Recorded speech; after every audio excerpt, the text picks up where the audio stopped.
Assalamualaikum warahmatullahi wabarakatuh. Kembali lagi bersama saya Asep Kurniawan di channel Senja di Sore Hari.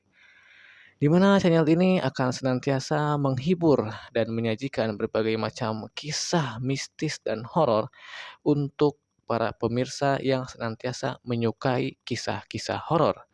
Dan untuk kalian semua yang baru bergabung, jangan lupa dukung terus channel ini dengan cara like, komen, subscribe, dan bagikan. Dan untuk kalian semua, dimanapun kalian berada, semoga sehat selalu dan tentunya dalam lindungan Allah Subhanahu wa Ta'ala. Dalam kesempatan kali ini, saya akan menceritakan salah satu kisah horor yang tentunya membuat bulu kuduk merinding. Cerita ini terjadi di salah satu perumahan di daerah Jawa Barat. Di perumahan tersebut ada sekelompok pemuda, ya kurang lebih 5 sampai 6 orang lah yang sedang nongkrong di salah satu pos ronda. Dan kejadian mistis ini terjadi di salah satu para pemuda tersebut. Oke, langsung saja kita masuk ke ceritanya agar tidak terlalu banyak cincot. Oke guys, langsung saja kita masuk ke ceritanya ya guys. Jadi cerita ini sempat viral ya guys, bahkan masuk ke media setempat. Tapi mungkin akan sangat menarik jika diceritakan di channel misteri seperti Senja di Sore Hari ini. Tentu bagi pemirsa semua akan menanggapi cerita ini dengan berbagai sudut pandang yang dramatis. Jadi, kejadian ini terjadi belum cukup lama guys, kisaran tahun 2021.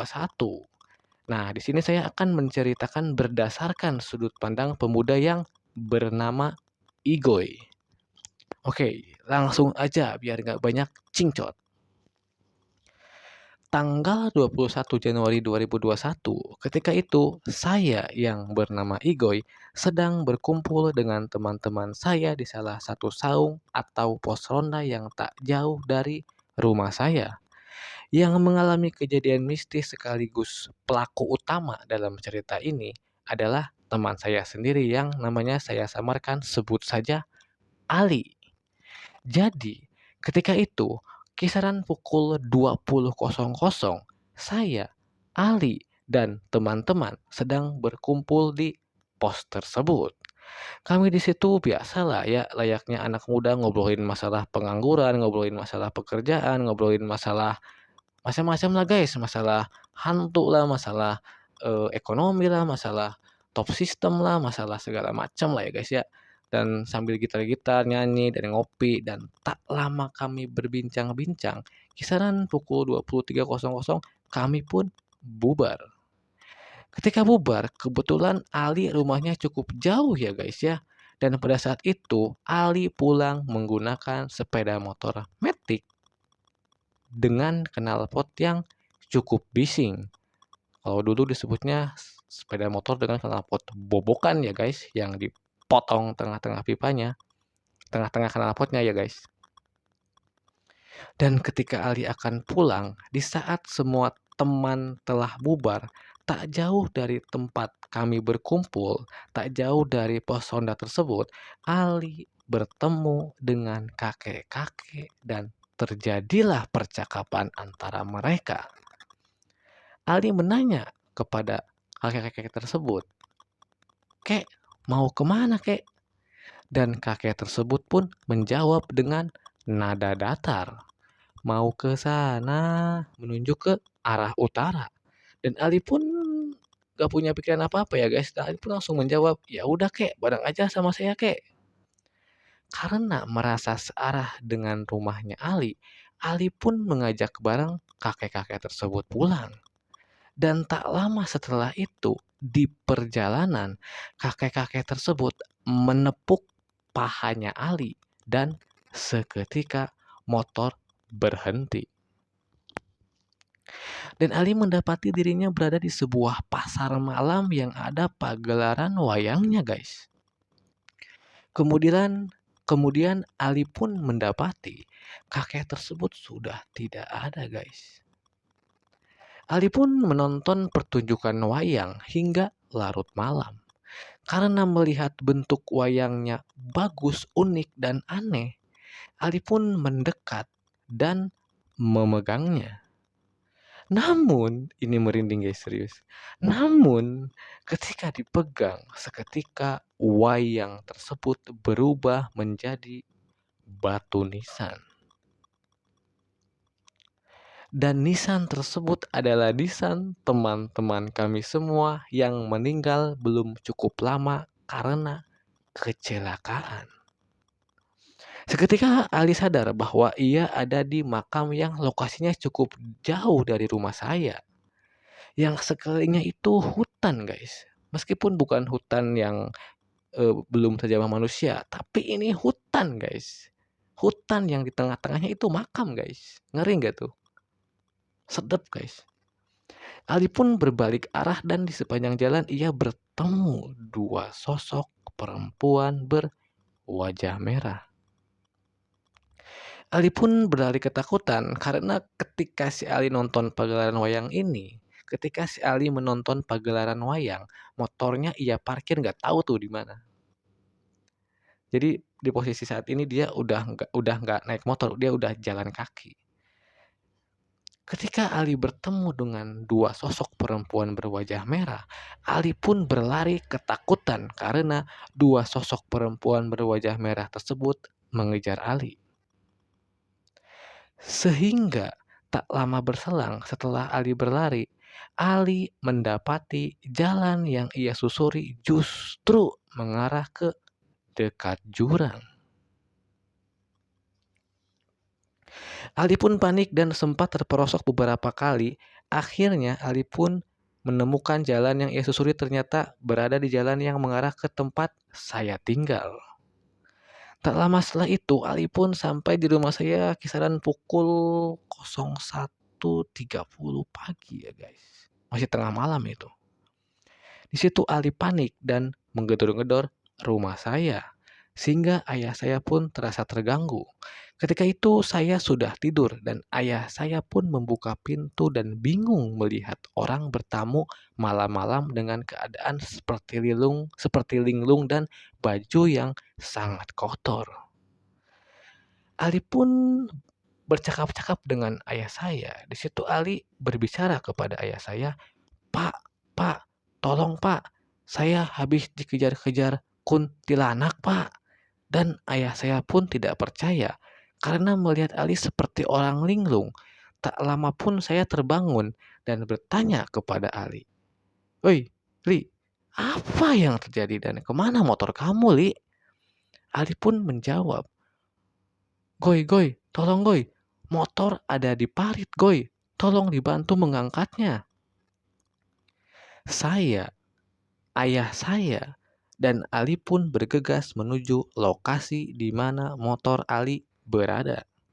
Dan ketika itu saya dan ayah saya kaget karena mendapati motor tersebut berada di sungai yang berbatu-batu dengan batu ukuran besar dan mustahil bagi sepeda motor mampu untuk menuju ke arah sungai tersebut. Karena tidak ada akses selain berjalan kaki mengingat medan yang diliputi hutan lebat dan jalan yang sulit.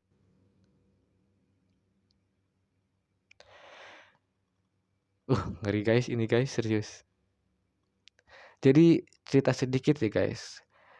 Motor si Ali ini nyangkut di sungai yang udah kering guys. Nah, sungai ini terkenal atau dikenal oleh warga lokal, warga sekitar dengan sebutan Sambar Nyawa. Lanjut ya guys. Saya dan ayah saya sempat tidak percaya melihat motor Ali berada di sungai tersebut. Dan tidak mungkin kami angkut ketika suasana malam. Akhirnya ayah saya dengan sedikit curiga menyuruh Ali untuk pulang ke rumahnya. Dan ketika Ali berjalan pulang, ia bertemu security salah satu perumahan, sebut saja namanya Pendul.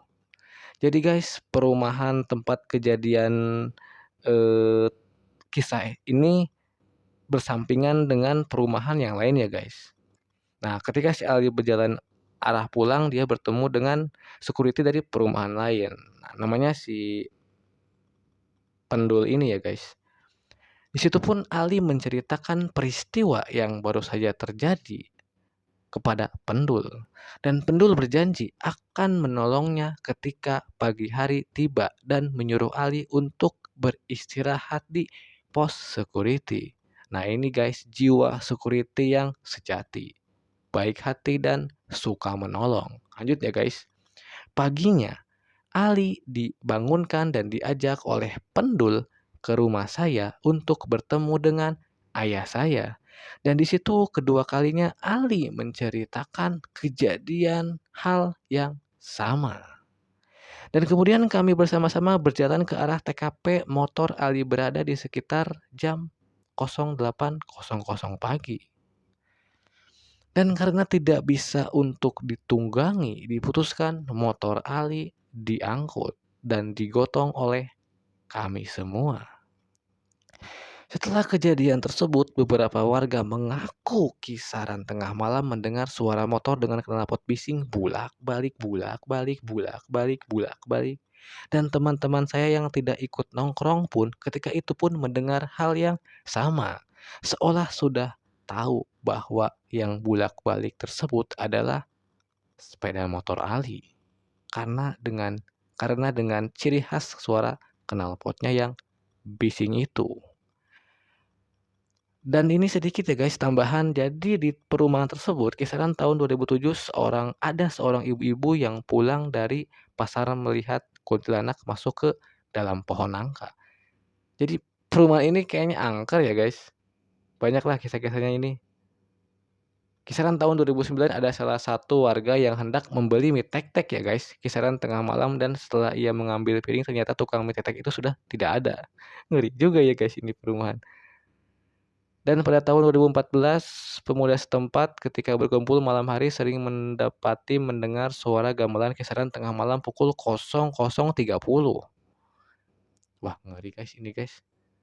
Nanti saya ceritakan di next episode ya guys.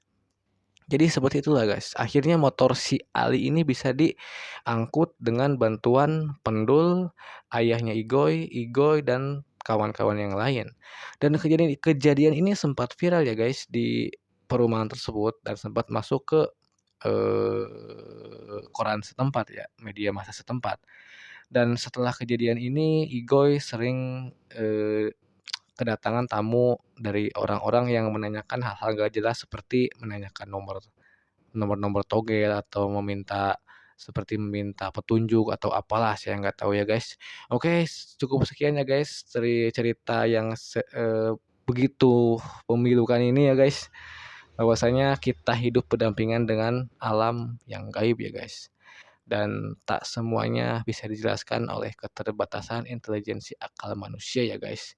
Upaya untuk mengetahui apa yang ada di dunia ini adalah esensi yang sesungguhnya. Oke guys, terima kasih. Cukup sekian. Wassalamualaikum warahmatullahi wabarakatuh.